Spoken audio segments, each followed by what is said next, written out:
Students, welcome back to the online classes. I hope you all are safe and sound at home. Today we are going to start with a very new chapter, that is chapter 4, squares and square roots. I know most of you are very much familiar with the word square and square root, and most of you have already gone through this chapter in class 7. So let us revise this chapter again in class 8. Over here the first topic is squares. What is a square?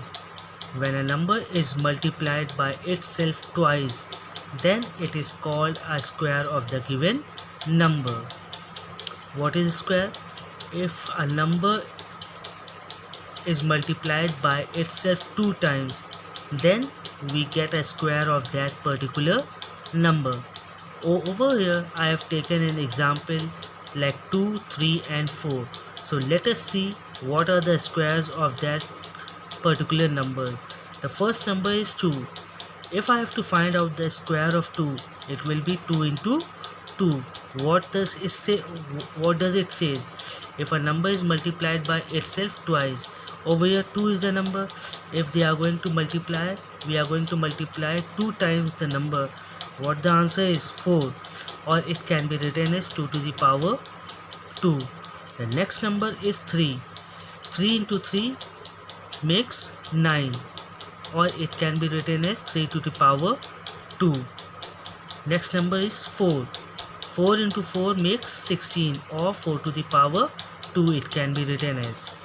I hope this is clear to everyone. Let us come to another topic, that is perfect square. What are perfect squares?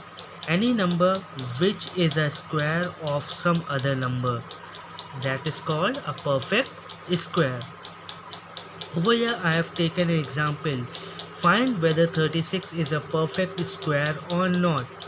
There are various methods. The first method is that easily you can divide 36 by 6. 6 6 is 36. So we can say that 36 is a perfect square of 6 because there is no remainder left over here. Or another method is by prime factorization method. 6 6 is 36, 6 1 is 6. So whatever the prime factors I am getting, I am going to put it under the square root and I am going to form a pair. 6 into 6, so 6 will come out. So easily I can say that 36 is a perfect square of 6. In the same way I can take another example as 49. So 49 can be written as 7 into 7 is equal to 7. So 49 is the perfect square of 7. I hope this much is clear to everyone. Let us come to another example, that is, without calculating, find whether the given number is a perfect square or not. Now over here, without doing any calculation, you have to find out whether the given numbers are perfect square or not. For that I am going to tell you a trick. Over here I have written the squares of number from 1 to 10. The square of 1 is 1. The square of 2 is 4. The square of 3 is 9. The square of 4 is 16. The square of 5 is 25. The square of 6 is 36, and so on till 10.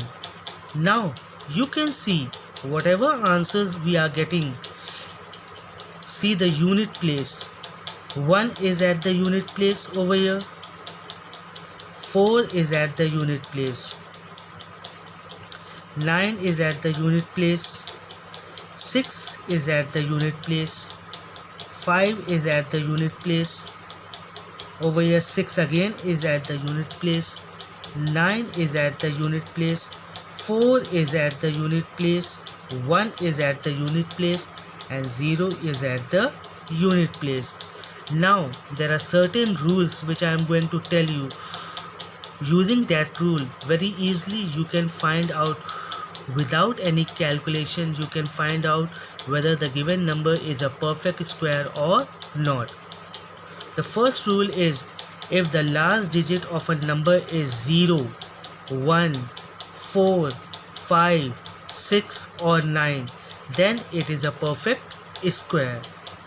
Second one, if the last digit of a number is 2, 3, 7 and 8, then it is not a perfect square. So if I have to find out the perfect square of 1057, very easily I can say that it is not a perfect square, because 7 is not coming anywhere in the unit place over here. So easily you can say that 1057 is not a perfect square.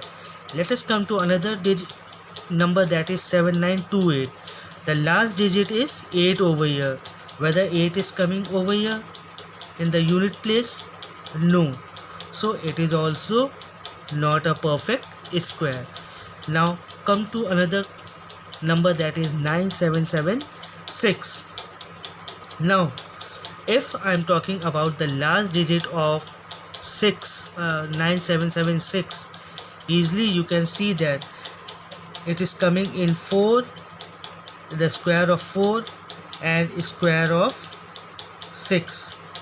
So easily you can say that it is a perfect square. I hope it is clear to everyone. Let us come to another topic, that is to find whether the given number is a perfect square using prime factorization method. I hope most of you know what is prime factorization method. Let us see some general rules that we have to follow to find out whether the given number is a perfect square or not using prime factorization method. The first one is resolve the given number into prime factors. It means that whatever number is given to you, you have to find out the prime factors of that number. Make pairs of similar factors, the same thing that we have done before. After that, take the product of prime factors, choosing one factor out of every pair. I hope this much is clear to everyone. Let us see with the help of an example. Find 324 is a perfect square using prime factorization method. So first of all, what was the general rule? Resolve the given number into prime factors. Over here I have taken out the prime factors of the numbers. 2 1s are 2, 2 6s are 12, 2 2s are 4. Again 2 8s are 16, 2 1s are 2. Now 3 2s are 6, 3 7s are 21, 3 9s are 27, 3 3s are 9 and 3 1s are 3. After that I am going to pair the numbers. 2 into 2 into 3 into 3 into 3 into 3. If it is possible, then only you have to make a pair. If it is not possible, then don't make a pair. Over here 2 into 2 makes 1, 3 into 3 makes 1 and 3 into 3 makes 1. So 2 3s are 6, 6 3s are 18. So 18 if I am getting, so 324 is a perfect square of 18. Easily I can say that. I hope this method is clear to everyone. Let us start with another new topic, that is properties of square numbers. The first property is number ending in 2, 3, 7 or 8 is never a perfect square. As I have already told you before, the number ending with 2, 3, 7 or 8 is never a perfect square. Over here I have taken example 32,532. Over here the number at the unit place, the last digit is 2. So it is not a perfect square. Over here the number ending with the digit 7. So it is also not a perfect square. And over here the number is ending with the digit 8. So it is also not a perfect square. Second property, number ending in odd number of 0 is never a perfect square. What is the meaning of odd? the numbers which are not completely divisible by 2. So over here I have to see the number of zeros. If the number of zeros are odd, then it is not a perfect square. Over here the number of 0 is 1. 1 is an odd number, so it is not a perfect square. Over here the number of zeros is 3. 3 is also an odd number, so it is also, the whole number is not a perfect square. Over here again there are 5 zeros. It is an odd number. This means that the whole number is not a perfect square.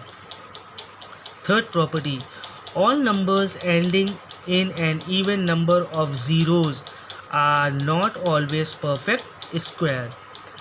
Now over here it says that I have taken an example of 200. If I have to find out the perfect square of 200, and if the number of zeros are odd, means even, it means that two zeros are there. So 2 divided by, if a number is completely divisible by 2, that is called even.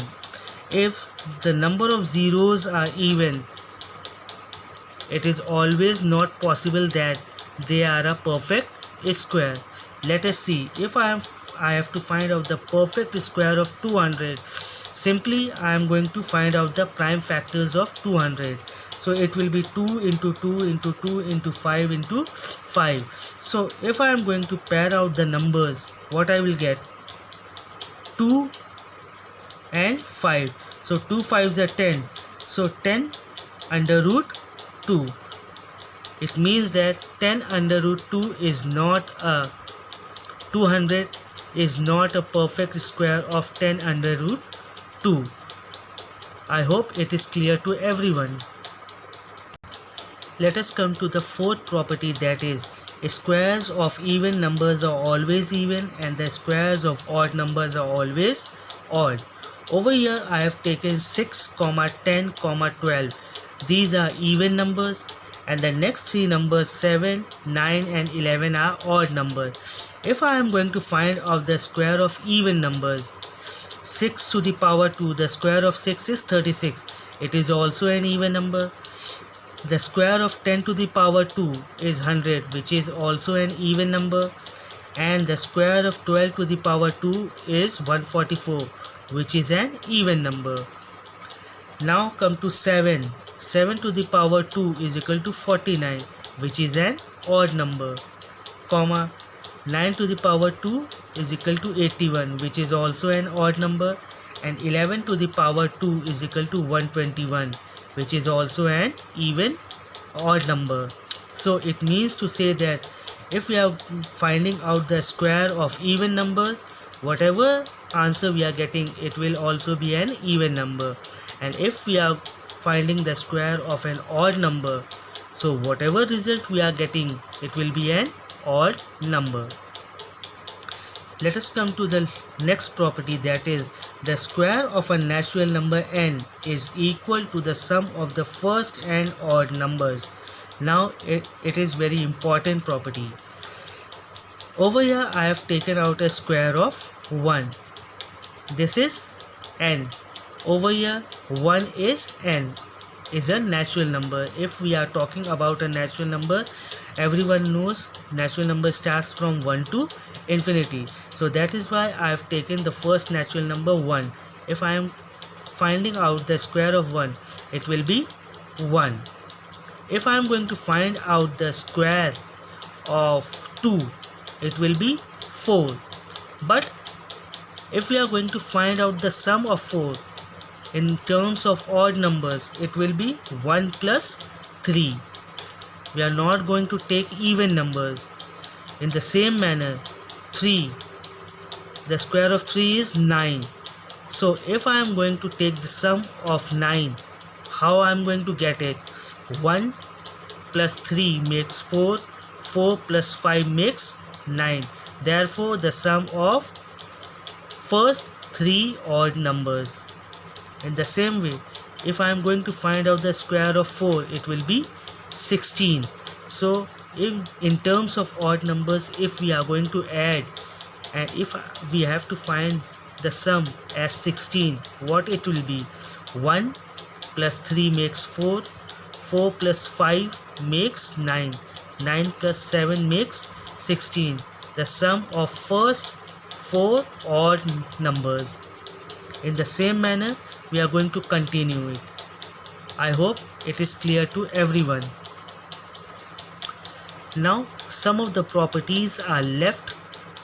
Next time when we are going to meet, I am going to explain you rest of the properties. Till then, be safe and goodbye.